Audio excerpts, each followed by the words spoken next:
Hi everyone, Sajid Amit here, and in this review I want to talk about my thoughts and opinions on the Meze Audio Elite, which is Meze's latest flagship. So, I mean, when you think of Meze, the first thing that comes to mind is of course their extraordinary design, and this headphone is no different.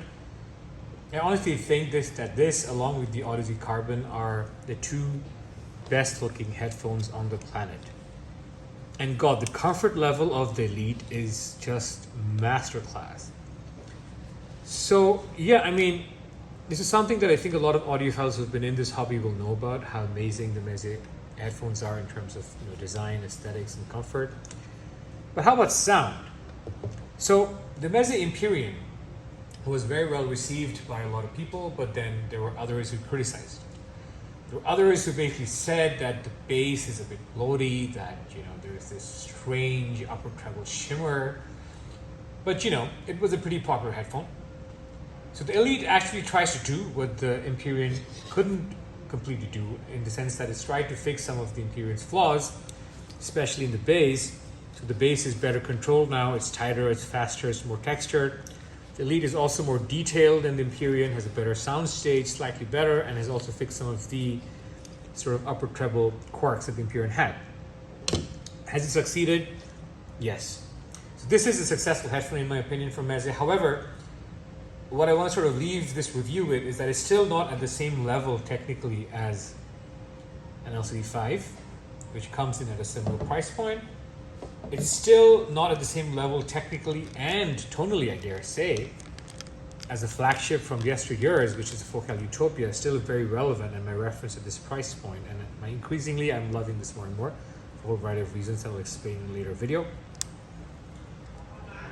And interestingly, it's still not at the same level as another flagship of yesteryears in terms of technical performance. And I'm talking about the LCD4s, the magnificent LCD4s, which also had some detractors. But I love it, and I'll talk about that, those sorts of quirks the LCD4 has been criticized for, and my take on it towards the end of this video. So that's basically what I think of the Meze Elite. It's a great headphone in many ways, but it's still not. It still doesn't sort of do what I think a headphone at this price point should do, despite being masterclass in design and comfort. It's still missing the final bit of resolution. But what Meze has still done, though, that I want to talk about is that this has great dynamics, great speed, and a pretty interesting take on stage. It is a pretty deep stage, and in some ways a pretty wide stage. And timbrally, I think it's fine. Now, what about the others, and how do they compare? So I think in terms of pure technical performance, my pick on the table, in terms of headphones on the table, will still be the Odyssey LCD5. It's still the clearest presentation. It still has the clearest presentation. It still has, it is still the most resolving headphone of all the four that I'm trying to compare here. Its staging is comparable to an Elite. It doesn't have a massive stage. And timbrally, it's also comparable to the Elite. It doesn't have any sort of timbral quirks, or it doesn't necessarily have an outstanding timbre either. But in terms of pure resolution, which I think a lot of you are paying top dollars for, this is still way more resolving than the Elite. Now, the Utopia technically is quite a monster. It's masterclass. It's just a hair less resolving than the LCD5. Its soundstage width is of course nothing to write home about, but it's got tremendously deep soundstage.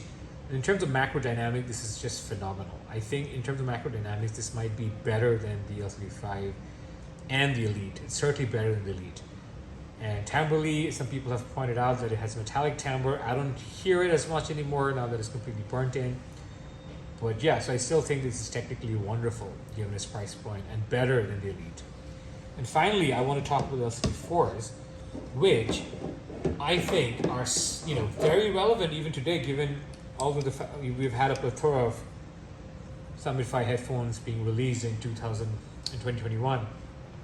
So this is still relevant, I think. It's harder to find, but you can get this off the secondary market. People have talked about and complained about its weight, which I think is not as much an issue for me, because the weight distribution on the LCD4s is fantastic. But technically, this is just amazing. Very detailed, great stage. Timbre is fine, and macro dynamics is just awesome. The Utopia, I think, takes it for me. when it comes to macro dynamics, but this is no slouch at all. So this has also been criticized, right, for its tonality, because a lot of people say that it doesn't have the pinna gain that the Harman curve necessitates, and that there's a less of a symmetry between lower and upper treble, because it's slightly recessed in lower treble, but has a lot of upper treble, so certain tracks and certain instruments can sound a bit shimmery. Now, honestly speaking, I sort of see that, but I think people are making too much of a huge deal out of it, because I've listened to a lot of different headphones and I find this to be pretty well tuned. Because I think sometimes things don't graph as well as they sound, right? So the Utopia, for instance, if you look at the graph and the measurements of the Utopia will not come across as having a bass shelf, but the bass here works just fine for me. It's very, very energetic in terms of, the slam and punch, which is something I care deeply about because I listen to a lot of, modern genres, in addition to classical genres, and this does everything well. But more to the point, it sounds much better than it graphs in terms of in its lower end and in low frequencies. So I do think the LCD4 also sounds much better than it graphs. But not to get sidetracked with the other headphones, Elite is a great headphone. I just don't think it's, performing the same level as the other three on this table. However, it doesn't have to perform as well as its competitors if you like the sound, if you like the comfort, if you like how it looks, because all these things matter. I don't want to get too pedantic about performance, because performance is ultimately subjective. It doesn't matter if you're talking about objective measurements and you have a graph in front of you, or it doesn't matter if you're comparing it with other headphones which you think are better at resolution or better at slam or punch or timbre. What matters is your overall experience with this headphone, and what matters is how it fits into your lifestyle. If your lifestyle dictates that you have a nice looking, comfortable headphone because you like to kick back at the end of a work day on a recliner and listen to headphones, this could be it, guys. If you're not very sensitive to upper treble frequencies, you will love this. If you like the improvement that it offers to Meze Empyrean, you like this. So I don't want to sell this short by talking about how it's not performing at the same level as the other three. You might still like it. You don't have to like the most resolving headphone. I was personally not a fan of the rather requisite SR1A, which is more resolving than a lot of other headphones. So guys, honestly, give this an audition if you can. You've heard my views on this. I think this could still be very, very useful and interesting and for a lot of people, and I know a lot of people already who love this headphone. So that's there. So that's it from me. I hope this was useful, and I hope to see you in the next one. Bye-bye.